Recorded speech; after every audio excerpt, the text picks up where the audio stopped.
Muy bien. Hola, cariño. ¿No te sientes bien? ¿Tienes fiebre? Eso es bueno. ¿Te duele algo? Muy bien. Voy a hablar con tu madre, ¿sí?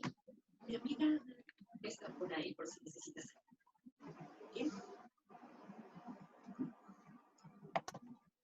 ¿Por qué no lo llevas de urgencia? No quiero que tú lo revises.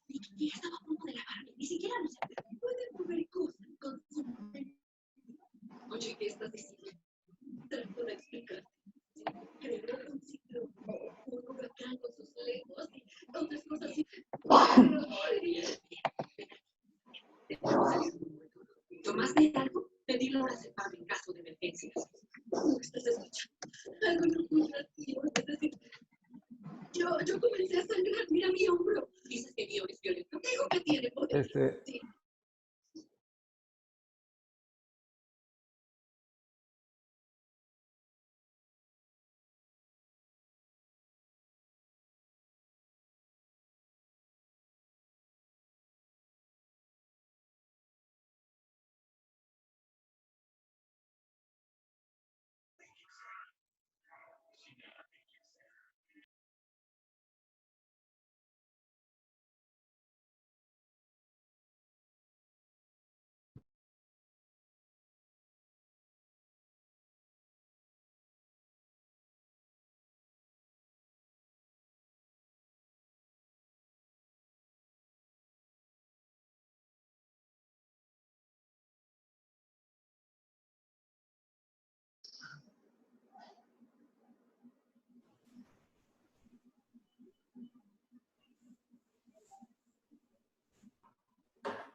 Ajá.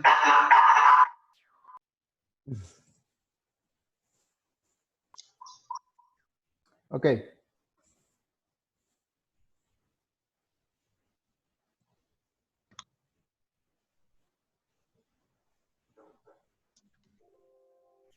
Hola, buenas noches con todos. Vamos a empezar la capacitación, el taller que nos va a dar el doctor Copa.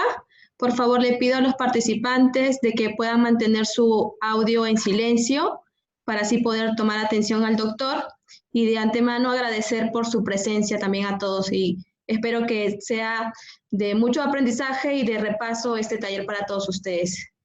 Muchas gracias.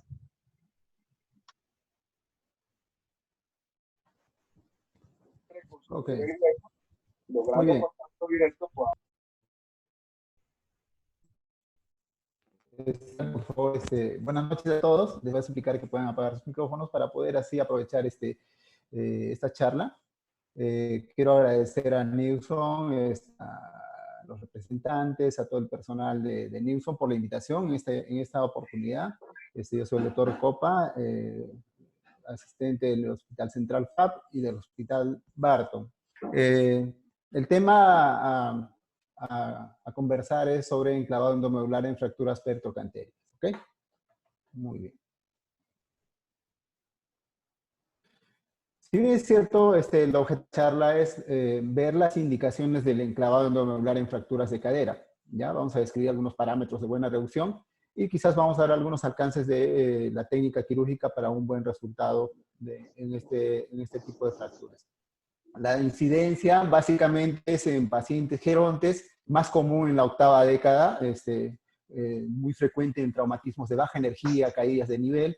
Lamentablemente este tipo de pacientes cursa con muchas deficiencias, aparte de las comorbilidades, dentro de ellas la osteoporosis, ¿no? Más en el sexo femenino. En todo el mundo 1.7 millones de fracturas de cadera se presentan anualmente. Dentro de la mortalidad, es bien sabida que el 17% de pacientes tienen una mortalidad a los 6 meses, el 30% al año, si esta se acompaña de 2 o más enfermedades intercurrentes.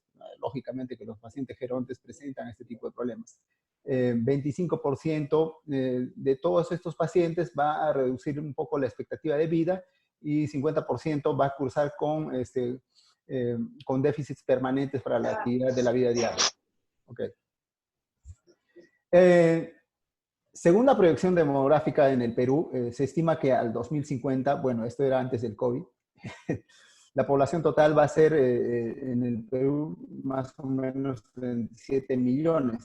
¿Cuál es el 36% que corresponde a 13 millones van a tener 50 años a más? Y el 12% que corresponde a 4.5 millones van a tener más de 70 años.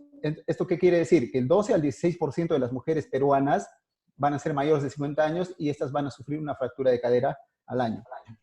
Bien, dijimos que es frecuente en pacientes gerontes, pacientes frágiles, adultos frágiles, vienen a la emergencia con un cuadro característico, ¿verdad? Seguramente tiene impotencia funcional, dolor, y va a haber una sintomatología clásica, va a haber un ligero acortamiento, flexión y una aducción del miembro inferior afectado. Seguramente haremos nuestro diagnóstico radiográfico, clínico, y en este caso, como se nos ha asignado la exposición, vamos a ver las fracturas pertrocantéricas. Estas son las extracapsulares, ¿no? O sea, son parte de la cadera, pero son extracapsulares. Muy bien. Una vez diagnosticado al paciente, tenemos que ver qué grado de función tenía previa a la fractura. Esta nosotros de preferencia la tomamos con la clasificación funcional de Harris modificado. Esta presenta 7 ítems, el cual nos va a dar un puntaje, las cuales sumados, si hacemos una sumatoria de 70 a 80 puntos, va a ser un excelente grado funcional, de 60 a 69, un buen estado funcional de 50 a 59 puntos regular, y de 49 puntos a menos va a ser malo, ¿no? Seguramente es un paciente postrado, dependiente total, y entonces las conductas podrían cambiar, ¿no? O sea, de pronto esa dependencia es consecuente a muchas comorbilidades que no nos van a permitir hacer un buen tratamiento.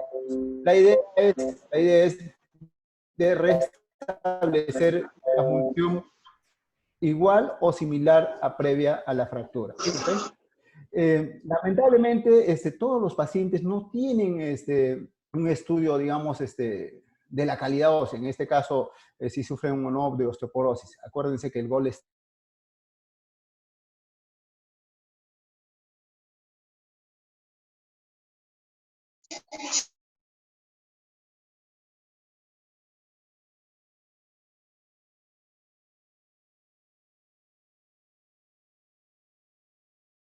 en relación a la permanencia de las trabéculas, tanto de tensión y de compresión primarias y secundarias. Persistencia de estas trabéculas va a ser en un grado de 3-4. Y igual, la clasificación nos va a dar signos indirectos de cómo es que va a haber la cortical diaficiaria, epificiaria y diaficiaria, va a darnos signos indirectos de buena calidad ósea. Y esto a su vez nos podría ayudar para posibles posteriores planificaciones. Esa es nuestra escuela, nuestra formación. La O lo clasifica en 31A, ¿no? Y hace, digamos, los límites de la región trocantérica, haciendo una línea intertrocantérica, ¿no? Como vemos esta línea A, y una línea horizontal que va a ir por debajo del trocánter menor. Entonces, toda esta zona demarcada es el segmento trocantérico, o sea, 31A. Acá vemos, ¿no? Un segmento anatómico, un componente óseo, cuello femoral, base cervical y parte de trocánter menor. Entonces, esto vendría a ser un 31A. Recordemos siempre que esta zona, aparte de ser un tejido esponjoso, tiene bastante capacidad de poder consolidar las fracturas, ¿no?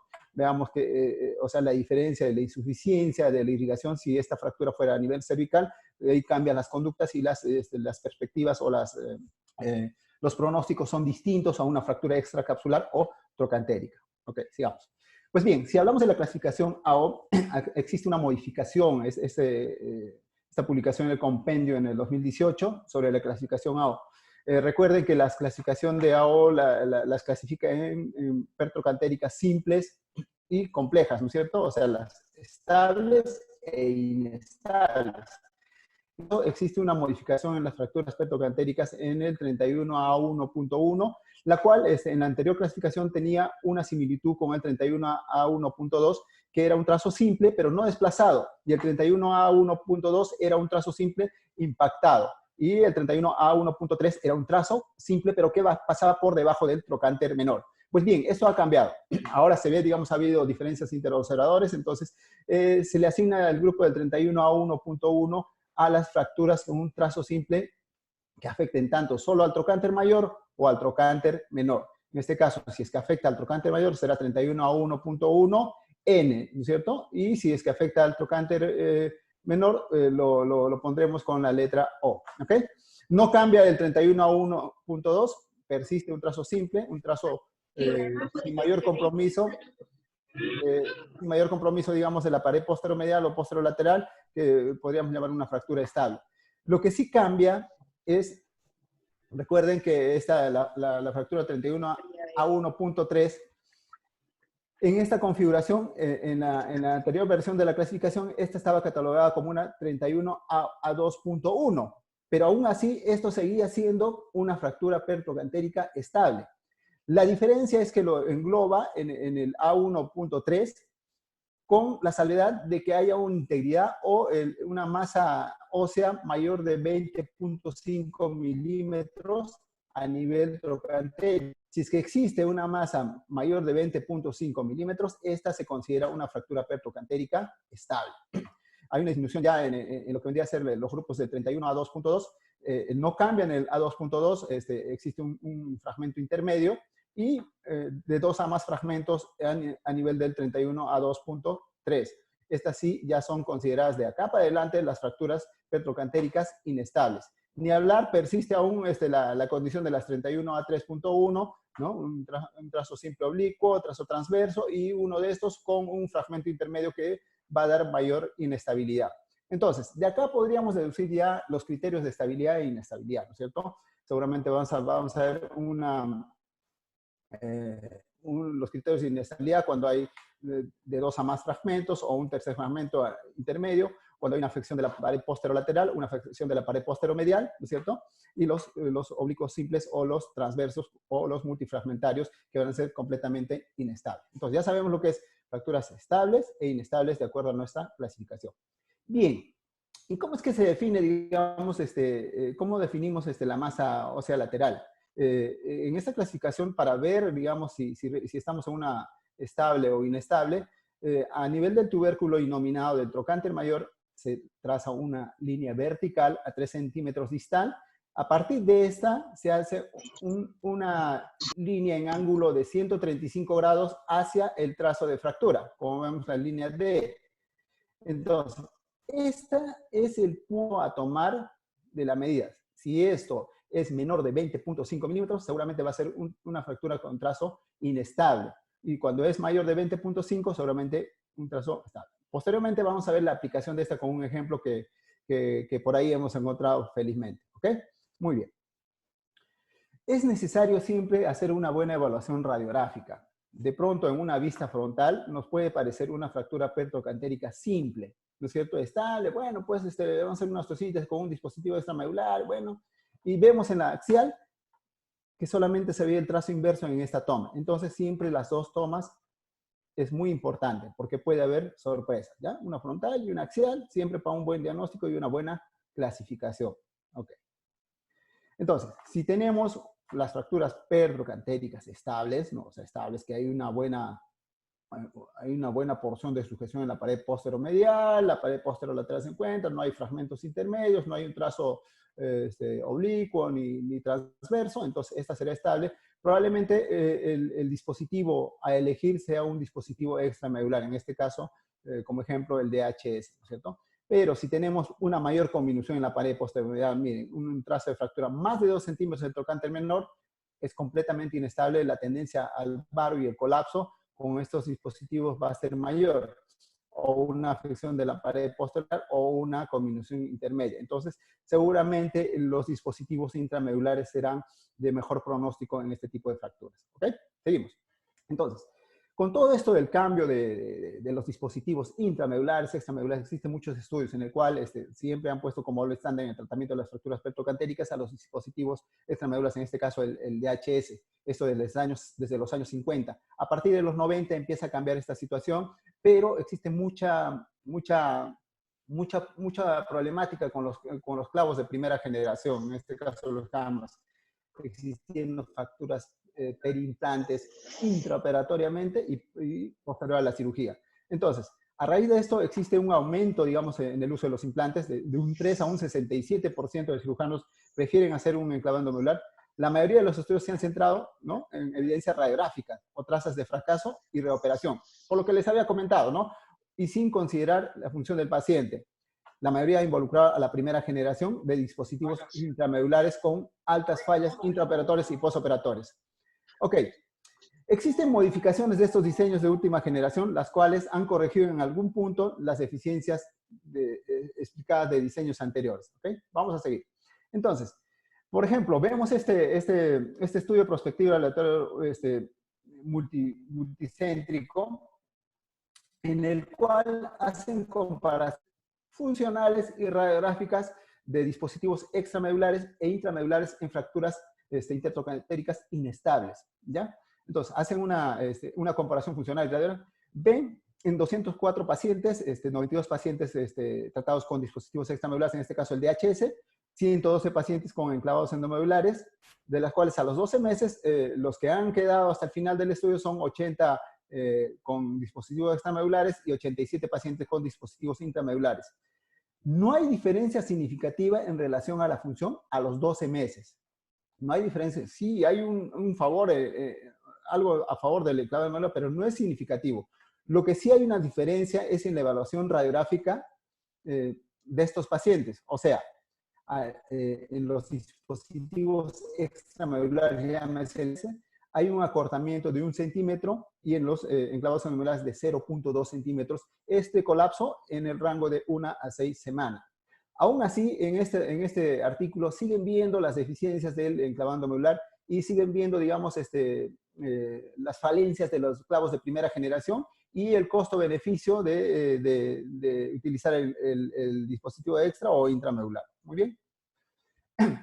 Dijimos que a partir de los 90 ya se estaba entrando a ese mundo, digamos, del enclavado endomedular en las fracturas petrocantéricas. Y es por eso que en el 94 se hace un estudio, ¿no? Un estudio biomecánico. O sea, puse esto de ese año porque para que más o menos vean cómo es que ya había mucho interés, cómo es que se comportaba biomecánicamente estos dispositivos. Entonces, existe pues una ventaja en las fracturas subtrocantéricas, ¿no? En relación a resistencia y disminución de colapso a favor de los dispositivos intramedulares. Entonces, biomecánicamente hacemos una comparación entre los dispositivos intramedulares y los extramedulares, en este caso un clavo y un dispositivo como sería un DHS. Veamos cómo es que se comporta. El enclavado endomedular, aparte de ir en el eje anatómico, va a tener en relación al centro de la cabeza femoral un brazo de palanca más corto que el dispositivo extramedular, ¿verdad?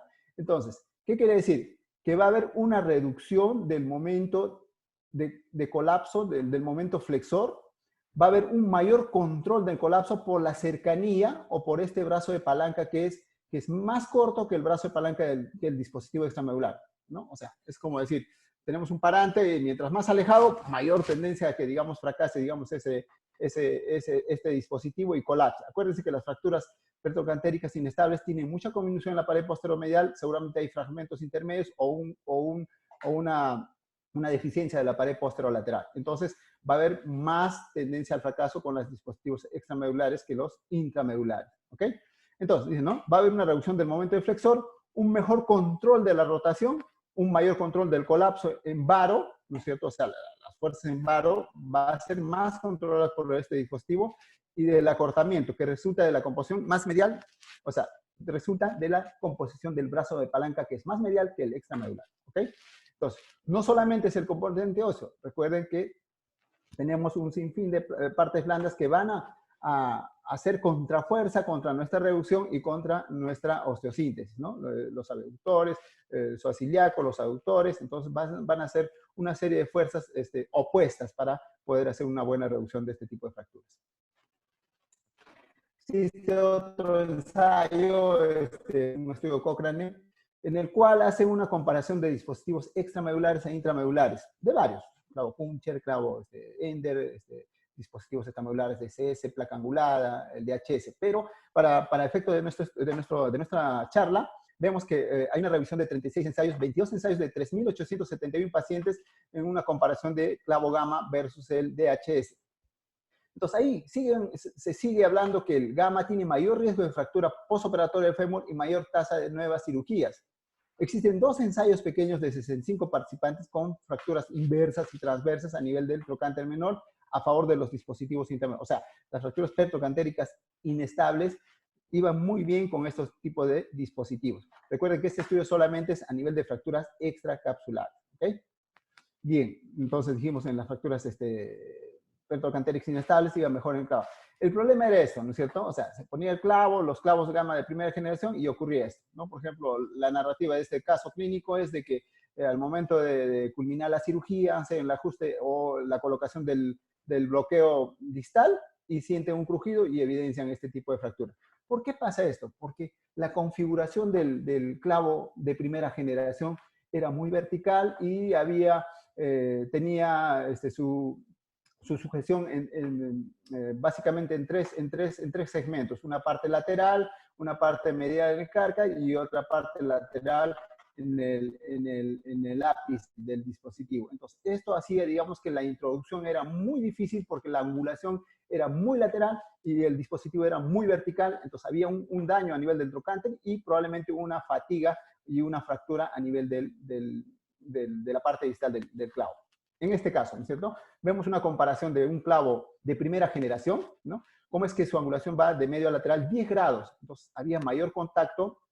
Le llaman bastante el contacto en 3 zonas, ¿no es cierto? A nivel de trocánter, cálcar y a nivel de vértice. Entonces, había mucho fallo. Entonces, hacen una modificación de estos clavos gamma, hacen una acción medio lateral de 4 grados, disminuyen la longitud del clavo y el diámetro, en el cual hay mejorías, hay mejorías, digamos, en los resultados y ya no se reportan esas fracturas perimplante del dispositivo intramedular. Bien, aún así, ¿no?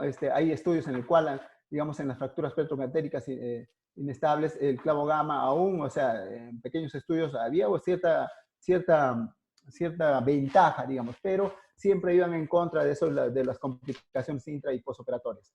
Posterior a esta, en 95 al 99, empieza a salir una modificación de este dispositivo. Este es el PFN con un dispositivo antirrotatorio, en el cual ya empieza a bajar, digamos, los reportes de complicaciones intra y postoperatorias. Ya no se escucha ese tipo de fracturas, pero posteriormente existe otro tipo de complicaciones que ya lo vamos a detallar. Pero ya hay una mejoría. En este caso, el ángulo de inclinación lo mejoran de medio lateral de 6 grados. ¿Ok?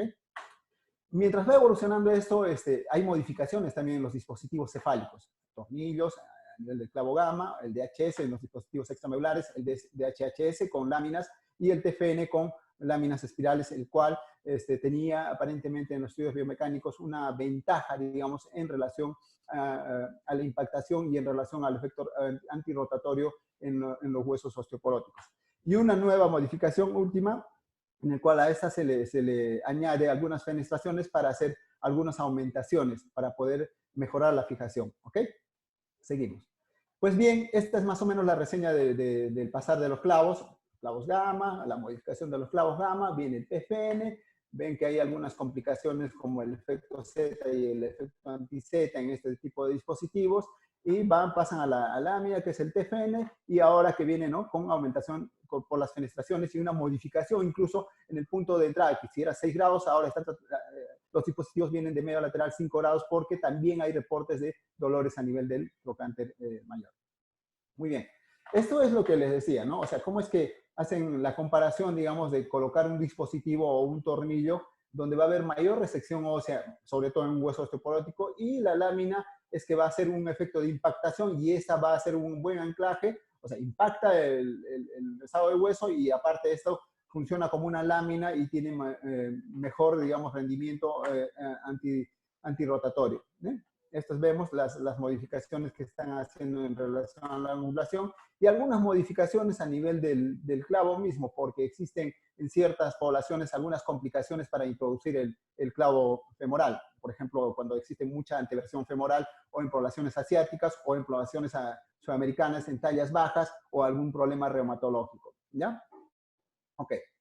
Pues bien, tenemos que diagnosticar bien a nuestro paciente, vemos sus comorbilidades, clasificamos nuestra fractura y planificamos nuestra cirugía. Siempre todo tiene que ser planificado, desde el nombre, el tipo de fractura, la clasificación, los materiales a utilizarse, la técnica quirúrgica a utilizarse, ¿no? Las posibles complicaciones, algunas alternativas de salvataje y algunos peligros durante la colocación del enclavado endomedular. Esto les hablaba, por ejemplo, existen algunas complicaciones si es que hacemos una mala planificación. Bueno, pues no, fractura pertrocantérica, la típica, bueno, voy, opero, todo eso, ¿y qué pasa? Hago la reducción, no entra el clavo, ¿qué pasa? Lo veo axial y hay un choque, digamos, que no permite el avance, digamos, de nuestro dispositivo. ¿Por qué? Por el tipo de configuración. Entonces, es importante ver, uno, la clasificación de dolor, es importante ver si este paciente es varo o alguna predisposición que pueda conllevar a este tipo de deformidades o a este tipo de deformaciones óseas, ¿no es cierto? Entonces, para esto ha habido modificaciones, sobre todo en la población asiática. Las empresas han hecho algunas variaciones con las cuales se ha corregido este tipo de problemas. ¿Okay? Esto es en relación, digamos, a la configuración o a la mayor anteversión femoral. También existe cuando no hacemos una buena clasificación, en este caso una clasificación dorada, veamos que el canal endomedular es muy pequeño, reduce la fractura, pasas tu guía y al momento de introducir el enclavado, oh sorpresa, no avanza. ¿Qué pasó? No hemos planificado bien seguramente y no tendríamos, digamos, a la mano los dispositivos para poder hacer un fresado y poder solucionar en ese momento. Entonces, ahí pueden venir verdaderas catástrofes como en este caso. Muy bien, entonces, es importante ver, clasificar la calidad ósea, el tipo de configuración de la fractura, clasificación de la fractura es estable, inestable, qué tipo de canal endomedular tengo, ¿ya? Ok. Existen algunos factores predictores de falla, digamos, de la osteosíntesis. En este caso, el más conocido es Baumgarten, en el cual hace estudios en dispositivos extramedulares en una medición del TAD, ¿no es cierto? Una medición del TAD, ¿qué quiere decir? De que al momento de colocar el dispositivo cefálico hacemos una medición en la visión frontal y axial, el cual tiene que ser menor a 25 milímetros, ¿ya? Entonces, cuando es menor a 25 milímetros, hay un 0% de tasa de fallo. ¿Qué tipo de fallo?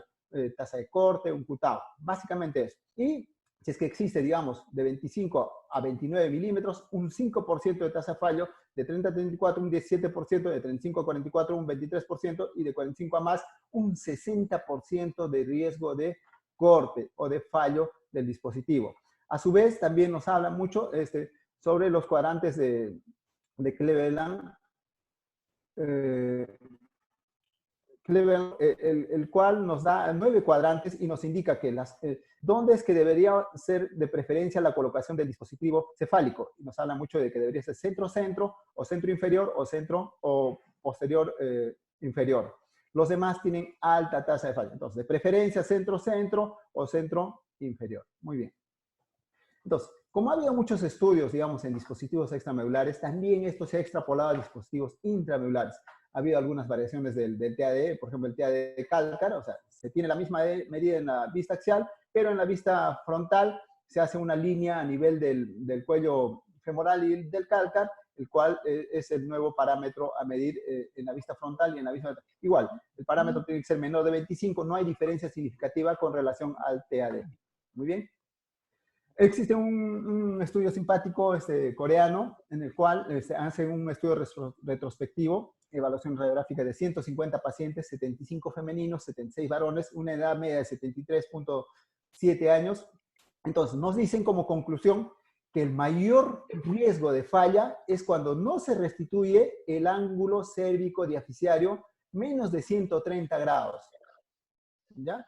Entonces, y la posición del cuadrante no está a nivel de centro inferior. O sea, lo que ellos indican también que tiene que ser a nivel cuadrante de centro inferior y la restitución del ángulo cérvico deficiario tiene que ser mayor de 130 grados. No han visto mayor diferencia significativa a nivel del TAD, ¿ya? Los cutados, pero sí toman mucha énfasis en la recuperación del ángulo cérvico deficiario y la ubicación del cuadrante del dispositivo cefálico. Entonces, existen otros cuadrantes, otros parámetros, los cuadrantes de Larson, y ya habíamos escrito la de Cleveland. Esto extrapolado en nuestra cabeza formal. Esto nos sirve básicamente, uno, para poder esforzarnos durante el intraoperatorio a colocar nuestro dispositivo seguramente en el centro o centro inferior, y también para hacer seguimiento de nuestros pacientes, ¿no? Si hay alguna migración, algún colapso, algún riesgo de falla de nuestra osteosíntesis, ¿ok? Bien, cuando no hacemos, digamos, caso a este tipo de indicaciones, esto es lo que pasa, ¿no? Tenemos un putín, o sea, vemos que el dispositivo cefálico incluso pasa hasta la pelvis. Este es el famoso efecto Z con los dispositivos de doble tornillo.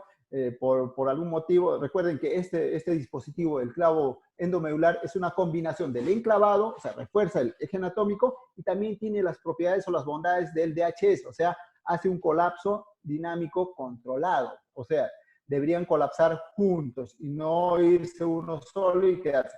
Por alguna situación, por alguna falla técnica, es que a veces queda trabada una de ellas y hace el efecto de corte durante el colapso, ¿ya? Este es el famoso efecto Z. Vean, la colocación no es buena y probablemente haya sido el que haya supeditado el fallo de la osteosíntesis.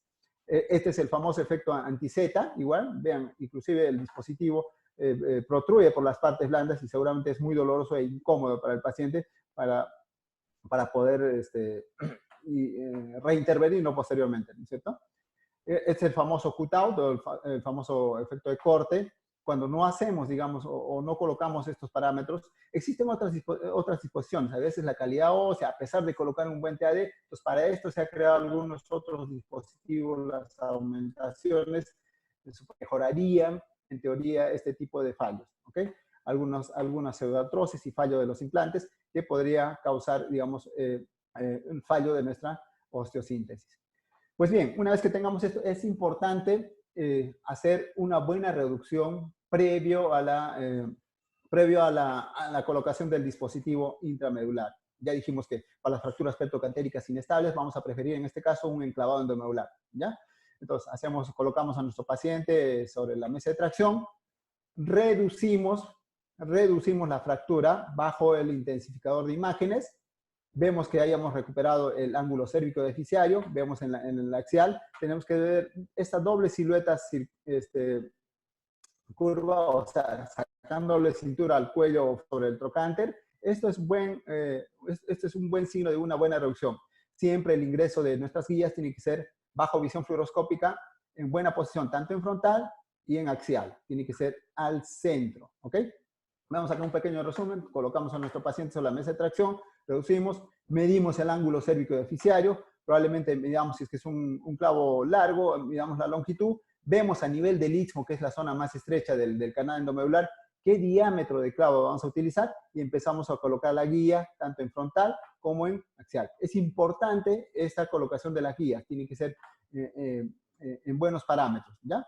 Entonces, posterior a esta preparamos el canal, pasamos el clavo, siempre vemos la vista frontal y axial y el resultado final del enclavado endomedular. Entonces, el punto de entrada de un clavo puede ser la puerta del cielo o del infierno. O sea, si uno coloca un punto de entrada muy posterior, probablemente la reducción no sea buena o se modifique, digamos, la colocación o se dificulte la colocación del dispositivo cefálico. ¿Ok? Entonces, es importante las radiografías frontales y laterales porque podemos tener malas experiencias, ¿ok? Ejemplo, ¿no? Aparentemente una reducción así regular, pero vemos en la vista lateral, sorpresa, ¿no? Aparentemente un buen TAD, todo eso, pero el dispositivo proximal está fuera del eje, no está alineado, no hay una buena superposición de los fragmentos principales y seguramente esto va a llevar a una catástrofe, a pesar de que han hecho una incisión amplia, probablemente porque no pudieron reducir la fractura, ¿ok? Pero siempre veamos la frontal y la... Entonces, Una vez que se ha hecho esta reducción, existe una clasificación de la reducción. O sea, cuando decimos que es buena, cuando decimos que es aceptable, cuando decimos que es pobre. Igual, Van hace esta clasificación de la reducción buena cuando el ángulo cérvico deficiario es normal o existe una tendencia al valgo. O sea, es mejor ponerle un poco más en valgo o se recupere el ángulo cérvico deficiario. ¿Ya? Esto en la vista frontal. Y en la vista axial no tiene que haber angulación mayor de 20 grados. El desplazamiento de los fragmentos no tiene que ser más de 4 milímetros. ¿Ya? Esto es una buena reducción. ¿Ya? En la vista frontal, en la vista axial y el desplazamiento de los fragmentos. Es aceptable cuando un criterio de buena reducción, ya sea con respecto a la alineación o el desplazamiento, o sea, tiene que haber por lo menos uno de los criterios anteriores, es aceptable. Pobre cuando no cumple ninguno. Existe una modificación. Fogagnolo le hace una modificación a la clasificación de, o sea, a las indicaciones anteriores le agrega un dato relevante. Para clasificar la calidad de la reducción, tiene que haber un contacto mayor del 80% en ambas proyecciones, o sea, tanto en la vista frontal y en la vista axial. Esto es un predictivo de buena reducción, ¿ok? Entonces, con todo esto, ya tenemos todas las armas como para poder hacer una buena cirugía. O sea, ya vimos las variables independientes del cirujano, o sea, que es propia del paciente, vivimos la calidad ósea, hemos visto el patrón de la fractura, de si es estable o es inestable, y el cirujano tiene que ser capaz de clasificar, ver qué implante es para el paciente, ver la calidad de reducción de la fractura y la posición del implante, ¿ok? Eso ya depende de la expertise del cirujano. Por ejemplo, en este caso es una fractura 31 a 2.3, vemos una vista frontal y aparentemente una pseudoaxial, hacemos una reducción, vemos, ¿no? Recuperamos esas doble silueta, dijimos, ¿no? Doble cintura del ángulo cérvico diaficial o del cuello femoral en relación al trocante en la vista axial. Recuperamos el ángulo cérvico diaficiario, ¿no? Y colocamos el dispositivo probablemente muy próximo a la zona subcondral con un buen TAD, ¿ya? Entonces, las radiografías posoperatorias de control, buena alineación, buena reducción, y en vista axial seguramente con una buena posición en relación a los cuadrantes de Cleveland de nuestro dispositivo cefálico. Mínimas incisiones. Este paciente a los 2 días debería pararse y debería caminar, ¿verdad?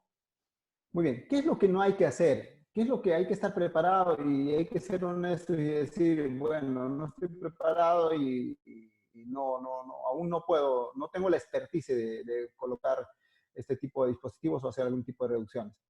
Aparentemente una fractura inestable, porque vimos que el fragmento de fractura va a 2 centímetros de más del trocante menor. Hacen una aparente reducción en mesa de tracción, colocan la guía, ven la axial y veamos el fragmento distal con relación a la diáfisis. No hay, digamos, correlación, no hay una alineación.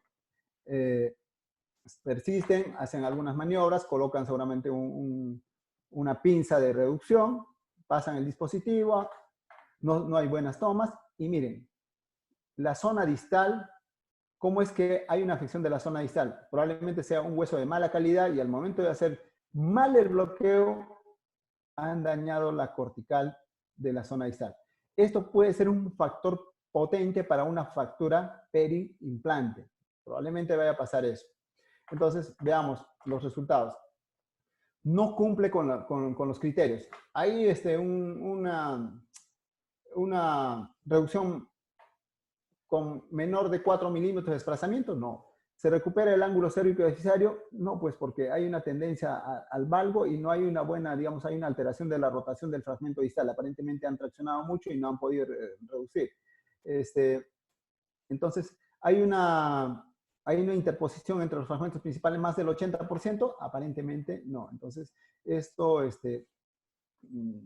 hay que ver qué es lo que va a pasar en el futuro, ¿ok?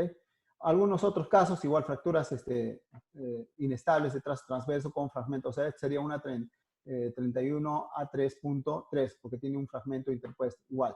Está con una tendencia al varo, aparentemente no hacen una buena reducción, colocan el clavo, recuerden que el clavo no va a reducir la fractura. Este es el mensaje de estos dos ejemplos. El clavo no va a reducir la fractura.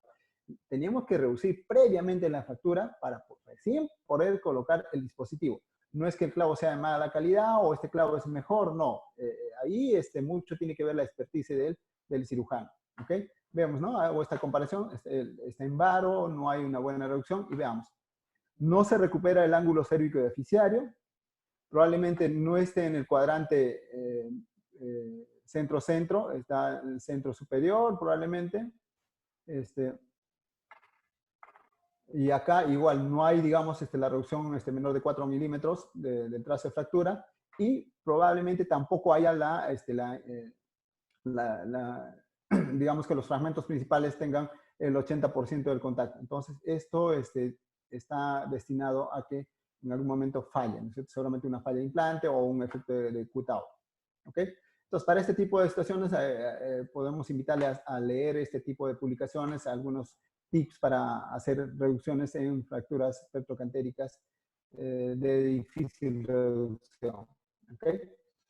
Otra situación para ver un ejemplo, les había dicho, en relación a la masa lateral del trocánter mayor, ¿por qué es que tiene que ser más de 20.5 milímetros? Veamos. Fractura petrocantérica aparentemente estable, ¿no? Pequeño trazo, los colegas seguro dijeron, bueno, DHS, un dispositivo extramedular, no hay problema, pero no hicieron caso, digamos, a o bueno, en ese momento no estaba todavía, había publicaciones que sí mencionaban este tipo de complicaciones, pero bueno, van a la cirugía, ¿qué pasó? Se fragmentó. ¿Por qué? Porque era menor de 20.5 milímetros de espesor el trocánter mayor, ¿no? Entonces, este tipo de fracturas, cuando pasa esto, se complican y se vuelven más inestables que los trazos inversos. O sea, imagínense, si estamos hablando de los más inestables, mucho más inestable porque se fragmenta el trocánter. Acudimos al llamado, entonces lo que tuvimos que hacer es una cirugía de salvataje, una osteotomía de Diamond con el mismo dispositivo, bueno, pero el tiempo operatorio, el tiempo de sangrado, el riesgo de infecciones o el riesgo de fallo, no es comparable, digamos, si que hacíamos una buena clasificación y podíamos otro dispositivo que nos podía ayudar a hacer una movilización precoz o apoyo precoz, ¿verdad? Bien, algunos casos, 31A2.3, varón de 79 años, fractura petrocantérica inestable, hacemos una reducción bajo mesa de tracción, vemos la reducción, se recupera el ángulo cérvico deficiario, ¿no es cierto? Hay mayor del 80% de contacto entre los fragmentos principales y vemos la silueta en la vista axial, ¿ok? Pasamos nuestra guía, siempre ver en la vista frontal y en la vista axial, tiene que estar al centro, y hacemos la colocación de guías tanto en vista frontal y lateral, y al final vamos acá, ¿no? Los materiales, hacemos el escariado, el canal femoral, vemos nuestro dispositivo a colocar, pasamos nuestro clavo, hacemos los bloqueos distales y proximales. Lo bueno de estas cirugías son cirugías mínimamente invasivas. Como verán, son pequeños cortes y este es el resultado. Una buena colocación, digamos, del dispositivo, en este caso, un clavo gamma, ¿ok? Se recupera todo lo que habíamos dicho, todos los parámetros para hacer una buena reducción postoperatoria. Fíjense un detalle, este tipo de fractura, esta fractura fue realizada con no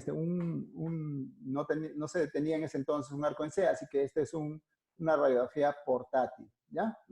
Una digital, que funciona más o menos como un arco en C, pero que hay que ingeniárselas, ¿no? Ok, entonces paciente feliz y tenemos la confianza en movilizar y el día siguiente pararlo sin ningún problema porque nuestra reducción es buena, ¿ok? Igual una fractura petrocantérica igual inestable. Acá sí utilizamos nuestro arco en C, hacemos una reducción cerrada, colocamos mínimos abordajes, colocamos el dispositivo intramedular, vemos el paciente despierto en el intra y el postoperatorio, no hay mayor sangrado, no hay mayor complicación, y estas son las radiografías de control del paciente postoperado. Vean, ¿no? Hacemos una comparación del ángulo cérvico deficiario con tendencia al valgo, un buen pronóstico, una buena inserción a nivel axial y una buena posición, más del 80% en la vista frontal y axial, ¿ok? Entonces, esto quiere decir que es un pronóstico de buen, va a tener un buen pronóstico en el postoperatorio, ¿no?, del paciente. Conclusiones. El enclavado endomedular es indicado en fracturas petrocantéricas inestables. Se puede utilizar en estables también, pero el problema es el factor económico. Los parámetros de Faunanolol son indicativos para clasificar la reducción postoperatoria. Existen parámetros intraoperatorios para predecir posibles fallos intraoperatorios y postoperatorios, lo que hemos hablado del TAD, la posición de la ubicación, el tipo de reducción, el paso de guía, ¿no es cierto? Es una técnica mínimamente invasiva que permite movilización pronta. Gracias.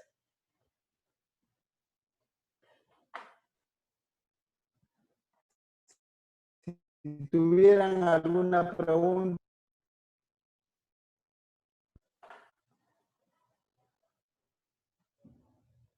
Hola.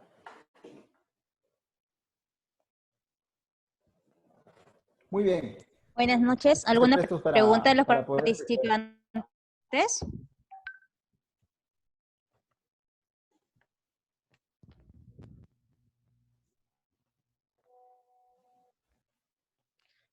Creo que todo quedó demasiado claro, doctor.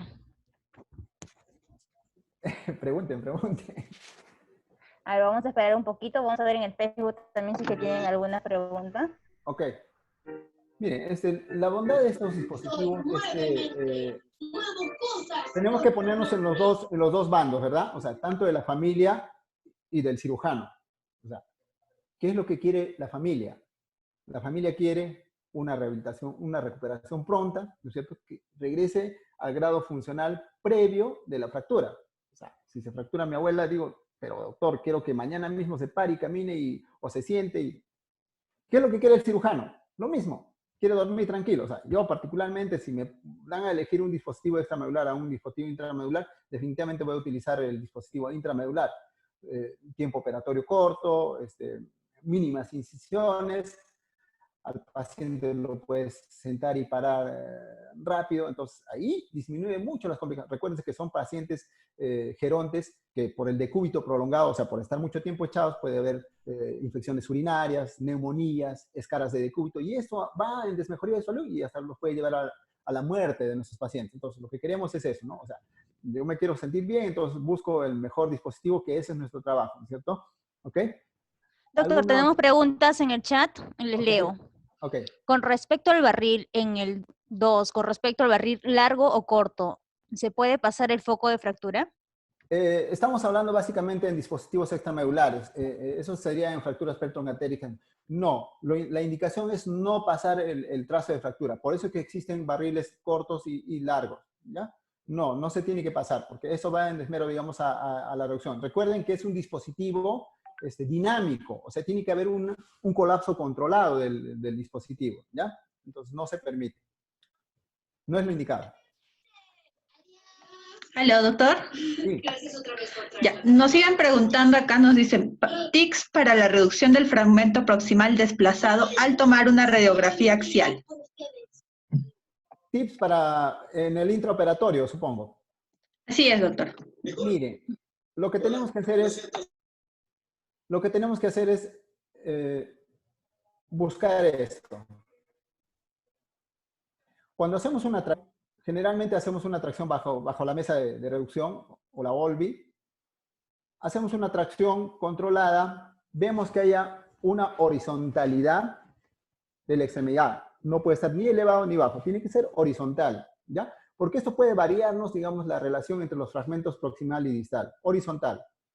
Hacemos una pequeña aducción y una rotación interna generalmente para poder cerrar el foco de fractura. Y pasamos a la vista axial. Generalmente con este tipo de gestos reduce, pero existen casos de fracturas petrocantéricas de trazo inverso o subtrocantéricas que son de difícil reducción. Entonces existen algunos tips. Podemos utilizar Homans, punzones, podemos utilizar pinzas reductoras con mínimos abordajes, cerclajes, pero ya tenemos que planificar previa a la cirugía. Si no tenemos una buena reducción en axial, incluso existen trabajos en el cual hay factores predictores radiográficos de difícil reducción en fracturas pertrocantéricas. Entonces ya uno tiene que ir pensando, no, esta es una fractura de trazo inverso o es un trocantérica, probablemente voy a tener que hacer un pequeño abordaje y reducirlo de forma directa, ¿no? Entonces ya uno tiene que estar preparado. O sea, no hay que ser tan cerrados, digamos, a que esta fractura la tengo que reducir cerrada y hasta me voy a pasar horas y horas, ¿no? Sí, hacemos un intento, 2 intentos, si vemos a las maniobras de reducción no hay un buen resultado, entonces utilizamos las otras armas, ¿no? Joysticks, Hoffmans, punzones, pinzas, cerclajes, ¿no? Incluso se puede hacer mini abordajes, ¿ok? Sí, doctor. Tenemos una pregunta del Facebook. ¿Ok? A ver, dice... Doctor, y cuando se hace una intervención de ese tipo, ¿en cuánto tiempo es su recuperación? Bien, mire, se supone que la ventaja de los dispositivos intramedulares es mejor a los extramedulares por lo que habíamos expuesto. El brazo de palanca, o sea, comparte la fuerza con el eje anatómico y el brazo de palanca permite mayor resistencia a las rotaciones y al colapso en varo. Entonces, paciente que se opera hoy día, paciente que se sienta mañana en cama, se sienta al segundo día en silla y podría pararse al tercer día. Incluso si es que el paciente tiene... eso estamos hablando en pacientes gerontes. Si es un paciente más joven, más vital, porque existen edades cronológicas y edades, puede tener 80 años, pero tiene una vitalidad de 60 pacientes, se puede parar. Eso es una buena reducción y una buena colocación del dispositivo, ¿ya? Este es el detalle. Había una discusión. Yo tengo, por ejemplo, una serie de colocación de clavos en pertrocantéricas inestables, sin mesa de tracción y con radiografía digital. ¿Por qué? Porque yo trabajaba en otro hospital, no había, digamos, la posibilidad de hacer este tipo de cirugías porque carecíamos del fluoroscopio, ¿ya? Entonces lo hacíamos a tracción manual y con rayos X. ¿Por qué? Porque veíamos que venían las fracturas y todos, sin excepción, se trataban con dispositivos extramedulares o se ponían prótesis parciales. A todos. Entonces, cuando colocabas una fractura pertrocantérica inestable, un dispositivo extramedular, un DHS, a este paciente no lo vas a poder parar fácilmente, porque probablemente haya un colapso y una falla de los esfínteres. Entonces, lo estás condenando al paciente a estar echado o postrado un mes, mes y medio. Entonces, eso cuenta mucho en la recuperación del paciente. Caso contrario, ¿no es cierto? Con el enclavado endomedular, que a las 48 horas tú lo puedes parar y sin ningún problema. ¿Ya? Ok.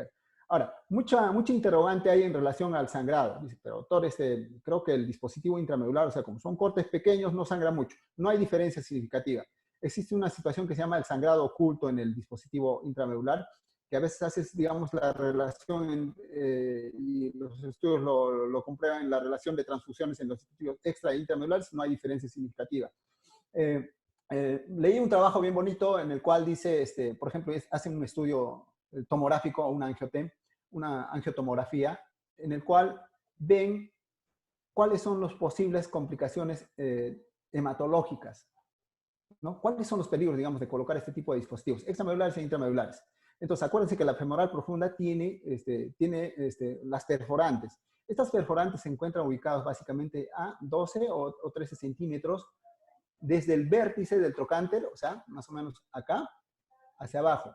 Entonces, ahí es donde empieza, digamos, estos grupos de las perforantes. Y a veces, al momento de colocar, digamos, en mala posición el DHS, póngase un poco de anterior a posterior, porque acuérdense que esas perforantes están trazando una línea desde el trocánter hacia distal, 12 centímetros más o menos, y 5 milímetros hacia medial y hacia posterior. Ahí se encuentran las perforantes. Entonces, a veces, al momento de colocar el dispositivo, agarramos lamentablemente este tipo de perforantes y hacen pseudoaneurismas, a veces hacen sangrados en los compartimentos del muslo y dice, pero ¿por qué baja la hemoglobina? ¿No? Pasa eso. Entonces hay que ser muy finos, hay que tener mucho feeling, digamos, para hacer los bloqueos o para colocar los tornillos. ¿Ya? ¿Alguna pregunta? Ya, doctor, nos pregunta el doctor Salgado, ¿cuándo decides colocar una prótesis total en este tipo de fracturas? Hay mucha discusión, digamos, mucha controversia en este tipo de fracturas, sobre todo es en las fracturas pertrocantéricas inestables. Hablan mucho los trabajos de cuando hay una afección o una conminución a nivel del trocánter mayor. Entonces, supuestamente ahí hay un fallo, digamos, del componente abductor, que esto va a ser, digamos, que pueda fallar, digamos, el dispositivo intramedular. Particularmente, me voy más por la osteosíntesis, el enclavado, pero sí existen trabajos en el cual dicen que la recuperación es más pronta, ¿no? Si ponemos un reemplazo articular, la recuperación es más pronta, el apoyo es más pronto.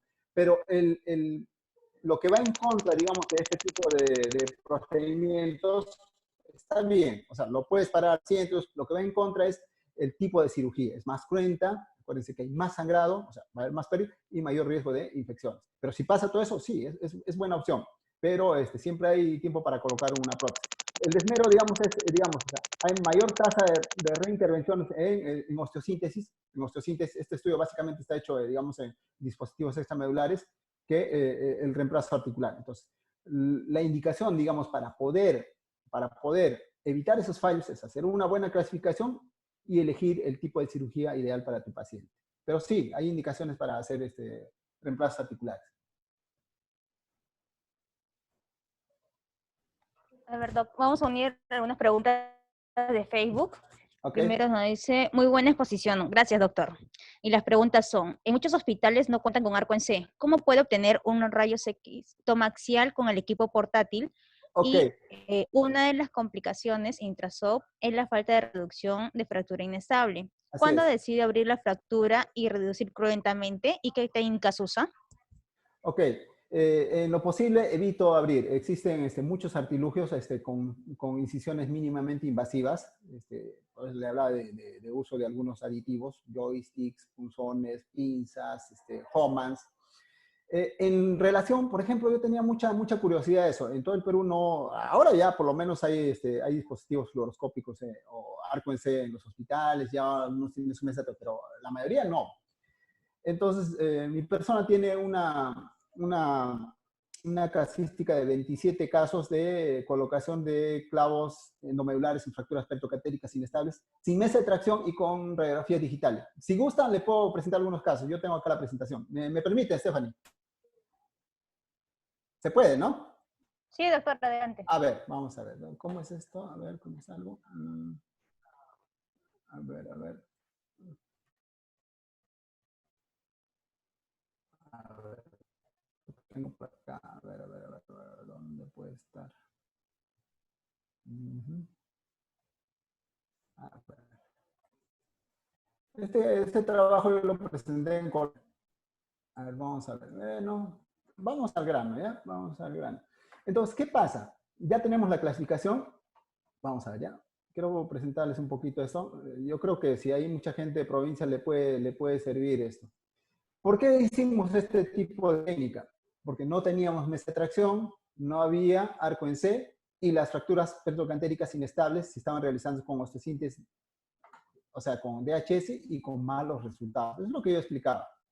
Entonces, se hacía un alto porcentaje de reemplazo articular. O sea, ya, prótesis parcial para todo el Perú. Entonces, no estábamos siendo, digamos, en contra de muchas situaciones que no debían hacerse. Entonces, muy mío, o sea, esto ha sido una situación muy mía, o sea, no es que lo encuentres en la literatura, ¿ya? Entonces, ¿qué pasa? No, uno dice, pues, de residente, te dice, hey, ¿le tomaste la vista frontal? Sí. Contracción y sin tracción. Siempre ha sido esa la consigna. Contracción y sin tracción. Entonces, yo recordaba mucho cuando hacían la vista sin tracción y contracción. Y cuando vemos la vista con tracción, o sea, una tracción simple, es una radiografía prequirúrgica, ¿no es cierto? Antes de la cirugía. Vemos, pues, una buena clasificación de la fractura y vemos que se recupera parte del ángulo cérvico deficiario, ¿no es cierto? Y vemos una buena relación entre los dos fragmentos. Eso para hacer la reducción en la vista frontal. Y la pregunta es, ¿y la vista axial? Es como la pregunta seguramente del colega que mandó esta pregunta. Lo que yo postulo, es algo mío, o sea, es una locura mía, es que cuando el paciente se encuentra en decúbito dorsal, tiene grupos musculares que sirven como una almohadilla y que levantan el fragmento proximal, o sea, más o menos así. O sea, si uno hace axial, o sea, lateral, va a ver la fractura alineada, más no en la vista frontal. Entonces, ahí sí necesitamos una tracción. Entonces, Bajo esta premisa es que me atreví a hacer este tipo de cirugías, ¿ok? Vamos a seguir. Pues algunos tips como para ver, por ejemplo, ¿no? Levanta todo eso, pones tu radiografía y vas a ver tu axial, sin necesidad de hacer el movimiento del miembro fracturado, ¿ya? ¿No? Lo que sí hemos preparado un dispositivo, hemos adaptado ahí un dispositivo como para poder deslizar el flat panel y no estar movilizando al paciente, ¿no? Levanta y baja y todo eso. Entonces es más fácil, lo deslizo y lo saco y tomo la vista frontal y tomo la vista. Eso sí hemos adaptado para poder hacer una reducción. Entonces veamos, ahí está la radiografía portátil, ¿no? Como les explicaba, vamos a ir rápido. Por ejemplo, esta fractura, una 31A3.1, un trazo inverso, una artrosis que otros decían, hagámosle una prótesis, pero mejor yo particularmente soy muy conservador en eso. Primero hago la osteosíntesis de la fractura y posteriormente seguramente me iré al reemplazo articular. ¿No? Bien inestable, bien inestable. Entonces, ¿qué hacemos? Solamente contracción manual, bajo ese concepto, esa locura que yo les dije en la primera diapositiva. Vemos al paciente en vista frontal, nos ayudan, hacemos. Y en decúbito dorsal tenemos la opción de hacer ciertos movimientos de aducción y abducción para poder hacer una buena introducción del clavo cefalomedular. Y veamos, miren cómo es que reduce. Colocamos el dispositivo y ahí una vez puesta ya vemos cómo es que nos ha quedado, ¿verdad? Una vista axial y una vista frontal. Cirugía mínimamente invasiva, sin mesa de tracción y con radiografía digital. Y así otros casos, ¿no? Ahí está el seguimiento de la paciente. Otra, 91 años, 31 a 2.3, igual. Hacemos una reducción manual. Miren cómo es que se trata de recuperar el ángulo cérvico diaficiario. Colocamos ahí el perdón, creo que no estamos viendo la misma diapositiva. ¿Doc? No son. Creo que no podemos ver la misma diapositiva. ¿Ah, sí? No estamos viendo su diapositiva. A ver, ¿ahora? A ver, no. La he puesto en compartir pantalla. Ahí está. ¿Ahora? A ver. Ahí lo estamos viendo. Usted comparte la pantalla otra vez, por favor. Y seleccione las diapositivas nuevas. Ok. Ya, creo que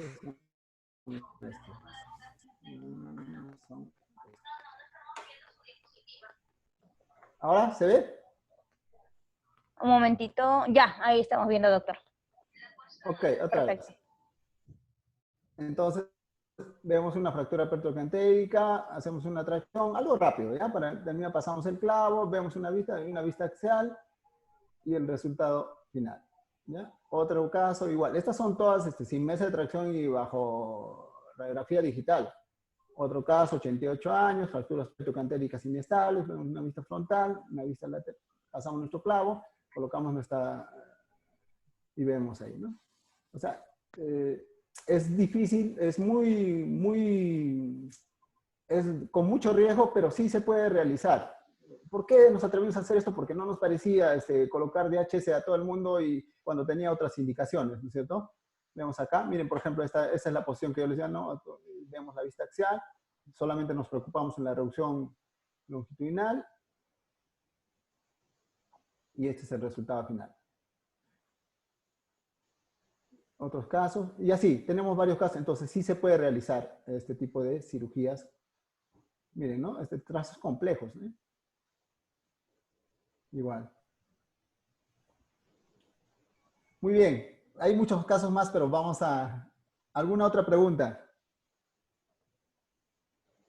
Ya, nos preguntan, doctor, ¿cuál es su punto de entrada en el fémur proximal y qué referencia se utiliza para la incisión? ¿Cuándo deciden no realizar una mínima incisión y en qué tiempo? Bien, generalmente hago una mínima incisión. No soy partidario de hacer una apertura amplia. Sí, hago, digamos, una proyección desde la espina ilíaca antero superior y la proyección del trocánter, la bisectriz de ambos. Ese es mi punto de referencia para poder ir hacia adelante o hacia atrás, hacer una pequeña incisión para poder ir y tocar el trocánter mayor, ¿no? En la reducción. Veo el ápice del trocánter mayor y es ahí donde empiezo a hacer el paso de la guía. En pacientes más obesos, tiene que ser el abordaje un poco posterior para que el punto de llegada sea sin incomodidad y no haya dificultad para colocar el dispositivo. Generalmente no abro. En realidad no abro. O sea, me las ingenio para poder hacer todo cerrado. Generalmente no los abro. Ya, otra pregunta, doctor, nos dice, una complicación intrasop es la falta de reducción en fracturas inestables. ¿Cuándo decide abrir la fractura y reducir cruentamente y qué técnicas usa? No abro. Lo que sí trato de hacer cirugías, mini incisiones, pues en la región anterior, siempre tomando la salvedad, digamos, de no agarrar el paquete vasculo nervioso, el punto de referencia, la espina ilíaca anterior superior, para abajo y todo para afuera. Coloco Homans, puedo adelantarme en hacer la incisión para el bloqueo distal y el bloqueo o la colocación del dispositivo cefálico, me adelanto en esa incisión más o menos proyectándome para no hacer otro corte. Mediante eso sí podría hacer algunos gestos de reducción con Faraber, algunos Homans o algún dispositivo o alguna pinza de reducción. En algunos casos, no en todos. Entonces, pero no, generalmente no abro. Trato siempre de ingeniármelas para poder. Existen algunos tips, muchos tips para hacer la reducción.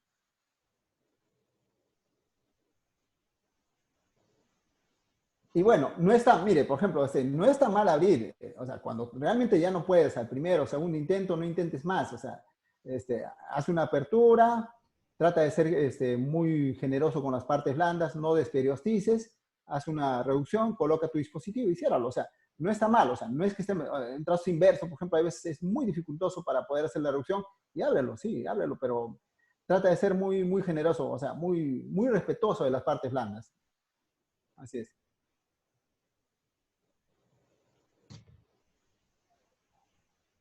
¿Alguna otra pregunta, Stephanie?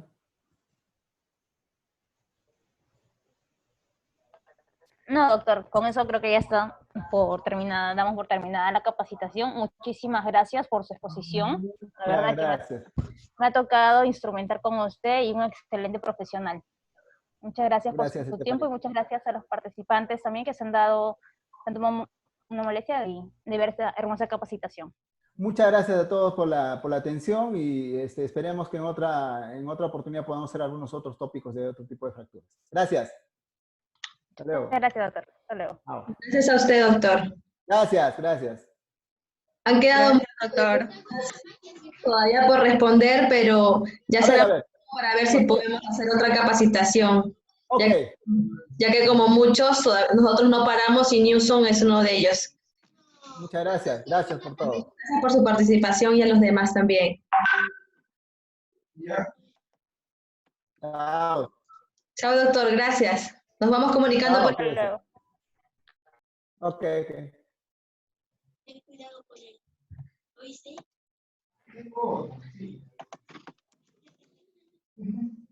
En realidad son de dos. Uno de cada, ¿no?